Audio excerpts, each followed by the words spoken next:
अनेक मानवानाम् उत्कर्ष निमित्ते परम पूज्य सद्गुरुवर्य विवेक सागर स्वामी सन्निधौ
સુરક્ષિત રાખવું એ પોલીસની જવાબદારી છે.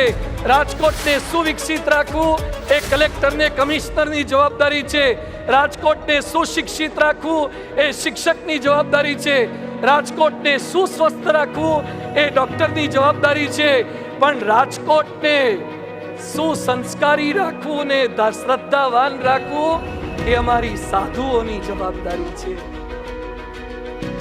આજે 10 વર્ષની ઉંમર હોય કે 15 વર્ષની ઉંમર હોય કે પછી 60 વર્ષની ઉંમર હોય, લોકો વ્યસન પાછળ એટલા ગાંડા થઈ ગયા છે. અત્યારની યુવા પેઢી બહુ ખરાબ વ્યસનો, ક્લબ એવા બધામાં ચડી ગઈ છે. તો માતા પિતાએ એક પોતાના બાળક માટે અહીં આવવું ખૂબ જ જરૂરી છે. યુવા પેઢીને શું કરવું જોઈએ અને શું ન કરવું જોઈએ, અહીંયા આવીને અમને બહુ સારું લાગ્યું છે. આગળની જનરેશનને શીખવાડે છે કે આપણે કેવી રીતે જીવન જીવવું જોઈએ. અને ખાસ તો જે વ્યવસ્થા છે દરેક કાર્યકર્તાઓની એ પણ અદ્ભુત છે.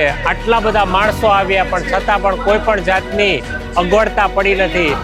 અત્યારે ક્યાંય માણસો સમાતું નથી. પહેલા જ દિવસે આજે એટલી બધી સરસ સંખ્યા છે. આજકાલની યુથને એક અલગ તરફ, રસ્તા તરફ લઈ જવા માંગે છે, તો જરૂરથી તમે માનવ ઉત્કર્ષમાં પધારજો. એકદમ એટલા સરસ છે કે તમે એકવાર જરૂર આવવું જોઈએ. સરસ આયોજન છે. દરેક વ્યક્તિએ તેમાં લાભ લેવો જોઈએ. આઈ વુડ રિક્વેસ્ટ યુ કે તમે એકવાર ખાલી અહીંયા આવી અને જો બધા પ્રદર્શનને એ બધું માણો તો it might change your life. BFS સંસ્થા મહંસાઈમાં વ્યાપૂર્ણ સ્વામીને જેટલો આગળ ભણીએ એટલો આ તકો ઓછો. એવો માનવ ઉત્કર્ષ મહોત્સવ આપ સૌ પણ પધારો. આપ સૌને પણ ભાવભર્યું આમંત્રણ છે.